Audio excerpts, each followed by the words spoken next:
नमस्कार दर्शक बंधु एबे सुभद्रा योजना को लेकिन आसला गोटे बड़ अपडेट। प्रभाती परिडांकर बड़ घोषणा पुणी मिलिबो सुभद्रा योजनार टंका।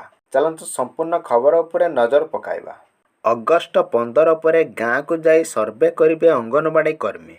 राज्य सरकारଙ୍କର सुभद्रा योजन हिताधिकारी मानू आउ एक बड़ आश्वस्ति देइछन्ति। द्वितीय किस्ती बाद पड़िथिबा समस्त हिताधिकारी मानू टंका मिलिबो। सुभद्रा पोर्टाल मृत हिताधिकारी प्रसंग में उपमुख्यमंत्री प्रभाती परिडा गणमाध्यम को यही सूचना देइछन्ति। मिशन शक्ति भवन ठारे दिव्यांग भौणी सह वार्तालाप कार्यक्रम में उपमुख्यमंत्री श्रीमती परिडा कहिछन्ति EKYC डाटा एंट्री त्रुटि जोगु केतेक जीवित हिताधिकारी को मृत दर्शा जाइछि।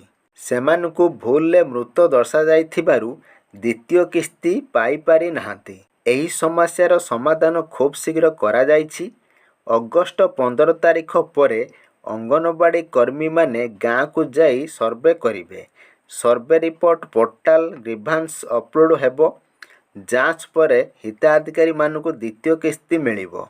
प्रथम किस्ती पाइथिबा समस्त जीवित हिताधिकारी द्वितीय किस्तीर टंका पाइबे। द्वितीय किस्ती पाई चिंता करिबार किछि नाही।